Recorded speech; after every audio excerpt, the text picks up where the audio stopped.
Assalamualaikum warahmatullahi wabarakatuh. Perkenalkan, nama saya Puspita Anandasari. Saya mahasiswi dari Universitas Terbuka Malang. Di sini saya mau observasi tentang anak berkebutuhan khusus. Apakah Bapak bersedia? Kita mulai ya Pak ya. Yang pertama, bagaimana sih Bapak itu mengetahui anak tersebut memiliki masalah pendengaran? Memang pada pembelajaran saya pernah mengamati anak-anak pada saat itu, pada saat saya mengatakan instruksi itu dia kayak kebingungan, ataupun kadang-kadang apa yang saya tugaskan itu tidak sesuai apa yang kerjaannya.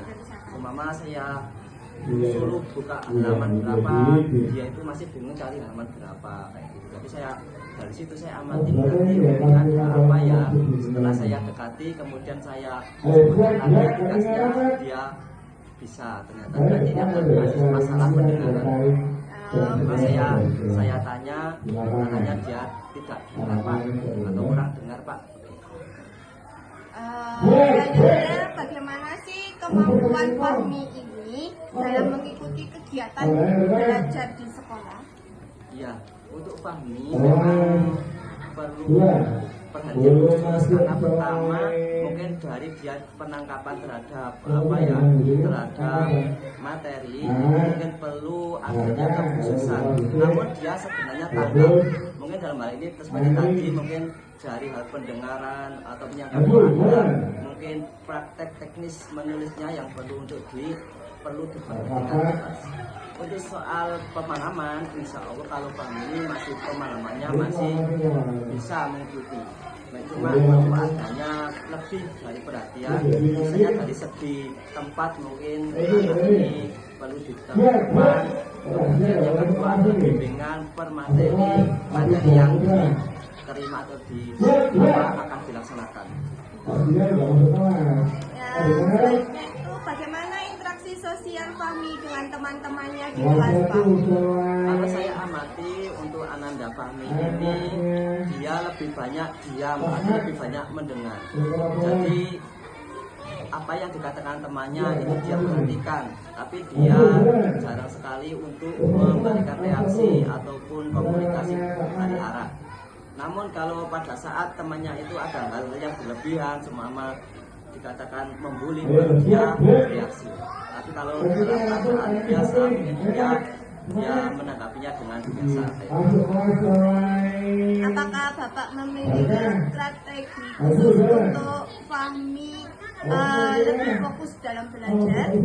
Menurut saya pertama adalah tentunya kita sebagai pendidik ya harus ada sambung rasa kepada anak tersebut dengan membuat nyaman. Kemudian yang kedua tentunya menyenangkan. Yang ketiga mungkin dari posisi dia lebih kita dekatkan dengan pendidik agar lebih apa yang kita sampaikan agar lebih jelas atau lebih dapat diterima. Yang kedua tentunya ada bimbingan yang lebih maksimal, misalnya dalam hal tugas menulis atau tugas melatih membaca itu harus ada lebih diefektifkan lagi supaya dapat Fahmi Ananda Fahmi dapat lebih baik lagi dan mendapatkan hasil dari belajar. Lalu Bapak, lingkungan seperti apa sih menurut Bapak agar Fahmi bisa berkembang lebih baik lagi?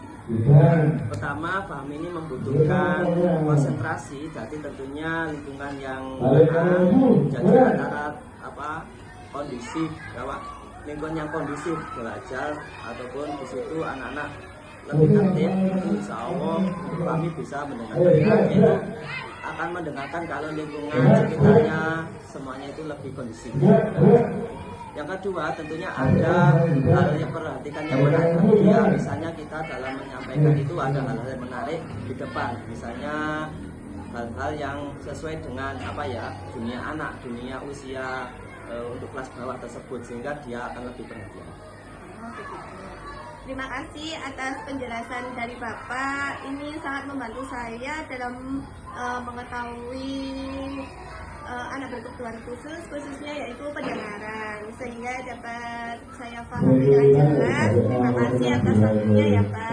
Sama-sama. Assalamualaikum. Waalaikumsalam.